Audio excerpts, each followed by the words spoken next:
أهلنا في الوراق طبعًا بيتعرّضوا دلوقتي introduction أو مقدمة كده لمذبحة ومقتلة ما بعدها مقتلة على إيد وزارة الداخلية المنظمة الإرهابية، اللي بترهب الشعب المصري كله من 12 سنة أو 13 سنة من أول ثورة يناير، من أول ما كانوا شغالين الطرف التالت في قتل المواطنين المصريين زورًا وعدوانًا.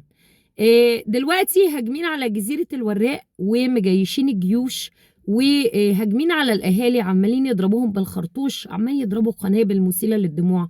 ما شفناش يعني البطولات بتاعتكم دي يا أشاوس في رفح، ما شفناهاش في محور صلاح الدين، ده انتم مأنبزين ومفنسين.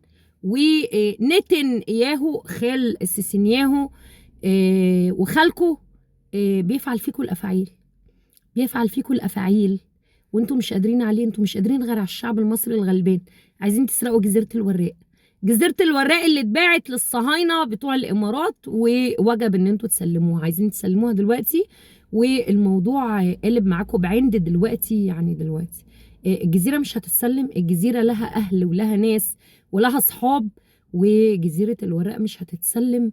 وانتوا يا بهايم حسابكم قريب جدا جدا جدا، ومش هينفعكوا لا سيسي ولا هينفعكوا وزير داخلية ولا هينفعكوا اللي انتوا بتعملوه. اللي انتوا بتعملوه ده كله هيوديكوا للمحاكم الثورية الناجعة.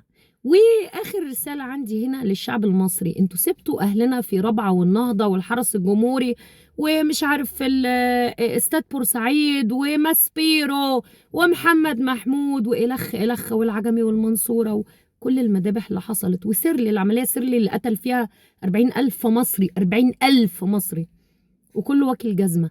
انتوا فاكرين ان ده قليل عند ربنا؟ والله هدم الكعبة حجر حجر أهون عند الله من الدماء البريئة اللي عمالة تسيل دي. انتوا دفعتوا الثمن وبتدفعوا الثمن، ولسه اللي جاي بقى حسابكم اسود كشعب مصري. مش واقفين مع اهلنا في الوراق ليه؟ بعيدة الوراق معرفتوش تعملوا فزعة لغزة، قلتوا اصل هو قفل الحدود، لو فتح الحدود هنبقى شهداء بالملايين. طب اهي الوراق اهي، الوراق اهي مأنبزين يا مفنسين يا شعب عرة.